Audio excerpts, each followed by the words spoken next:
Hey, my name's Jack Miller. I'm 27 years old and I live out here in Harney County, Oregon on a small ranch that's been in my family for generations.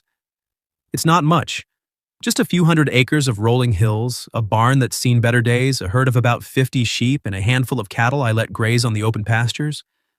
I've got an old tractor that rattles like it's about to give up the ghost, a milking machine for the cows, and a loyal border collie named Rex who helps me round up the animals when they wander too far. The place isn't fancy, but it's mine.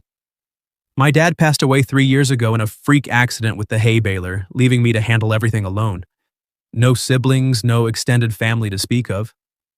I dropped out of community college after that to keep the ranch afloat. I've learned a bit about land laws the hard way.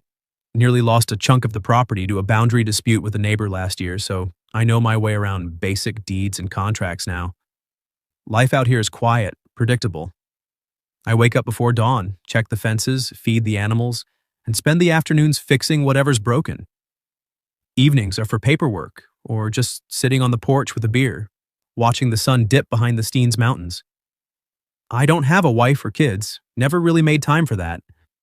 The town's small. Burns is the nearest spot with a grocery store and a bar, and folks know me as the guy who keeps to himself. I sell wool and milk at the local farmer's market, and that's about as social as I get. It's a simple existence, but after losing Dad, it's all I need. No complications, no surprises. That changed one scorching afternoon in July. The temperature was pushing 40 degrees, the kind of heat that makes the air shimmer over the dry grass and turns your shirt into a second skin within minutes. I was out by the eastern fence line, mending a section where the sheep had pushed through again. Wire cutters in hand, sweat dripping into my eyes, I was focused on twisting the barbed wire back into place when I heard the bell at the front gate. It wasn't the usual insistent ring from delivery guys or neighbors. This one was tentative, almost hesitant, like whoever was out there had been standing for a while, debating whether to ring again or just turn around and leave. I wiped my forehead with the back of my arm, set down the tools, and hopped on the ATV to head over. The gate's about a quarter mile from the main house, and by the time I got there, the dust from the gravel drive was kicking up in the hot wind. I swung open the wooden gate, expecting maybe a lost hiker or someone from the county office. Instead, there was a young woman standing there, looking like she'd walked a long way under the sun. She was about my age, maybe 26, with dusty blonde hair tied back in a loose ponytail, wearing a faded blue t-shirt and worn jeans that had seen better days. Her face was flushed from the heat, and her eyes, hazel, tired, held a kind of exhaustion that went deeper than just the weather. She had a small backpack slung over one shoulder, and in her hand she clutched a crumpled envelope. Before I could even say hello or ask if she needed water, she looked me straight in the eye and said something that stopped me cold. My father said, "I'm the payment for his debt?" I blinked, not sure I'd heard right. "Excuse me?" I managed, stepping closer but keeping the gate between us for a second. She swallowed, her voice steady but edged with something like resignation. "Cha, my dad owed your father money. $50,000. It was for my mom's cancer treatments years ago. She didn't make it. And now, the debt's in my name. He transferred it to me legally. I'm here to settle it." She held out the envelope, her hand trembling just a little. "This is the agreement." "It's all in there." I took the envelope, feeling the paper warm from her grip. Inside was a handwritten note on yellowed stationery, along with what looked like an old notarized document. The note was from her dad, addressed to my late father. Something about borrowing the money 5 years back, promising to pay it off, but times got hard. The notarized part had signatures, his, hers, and a witness, and it outlined that Emily Carter, that was her name, printed at the top, was assuming the debt as collateral. It didn't spell out what payment meant exactly, but the implication hung in the air like the heat. I looked up at her, my mind racing. I'd never heard of this debt. Dad never mentioned it, and he was meticulous about records. But the signatures looked real enough, and the notary stamp was from an office in Burns. I don't know about this," I said, rubbing the back of my neck. "My dad's been gone 3 years. If this is legit, why now?" She shifted her weight, glancing down at the dusty ground. "He said it was time. Said you'd understand.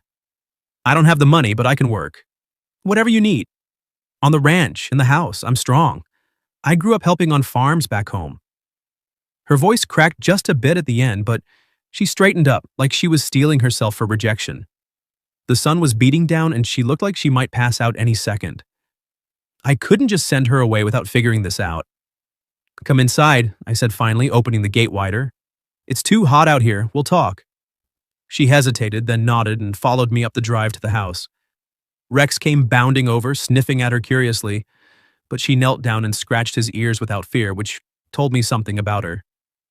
Inside, the air was cooler, fans whirring in the old farmhouse kitchen.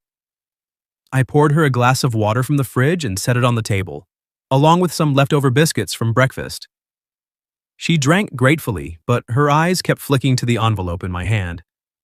We sat across from each other at the scarred wooden table where Dad and I used to eat. "Look, Emily, right? I'm Jack. I don't know what your dad told you, but I'm not in the business of whatever this is. If there's a debt, we'll sort it out properly, but you're not payment. That's not how things work." She shook her head. "The papers say otherwise. I signed them.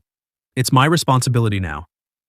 I scanned the documents again. They were dated 4 years ago, around the time her mom must have been sick. It mentioned medical bills, treatments in Portland. Ungodly expensive, I knew that much. But something felt off. Dad was generous, sure, but he'd have mentioned a loan this big. "Stay here tonight," I said. "I've got a spare room, my dad's old one. It's clean. Tomorrow we'll go through this. If it's real, I'll draw up a proper work contract. Minimum wage, fair hours, no strings. You get rights, like any employee." She looked surprised, then relieved. "Thank you, I didn't know what to expect." I showed her to the room, simple, with a twin bed, a dresser, and a window overlooking the pastures. She set her backpack down, and I left her to settle. Back in the kitchen, I stared at the papers. If this was true, fine, I could use the help around here. But if it wasn't, I needed to dig deeper. That night, as the crickets chirped outside and the house settled into silence, I made a decision. If this story was real, then I would be the first one to read every last detail. No one was going to walk onto my land and hand over their life without me verifying why. That night, after showing Emily to the guest room, I couldn't sleep. The house felt heavier than usual, the creaks of the old wooden floors echoing my thoughts. Rex paced at the foot of my bed, sensing my restlessness,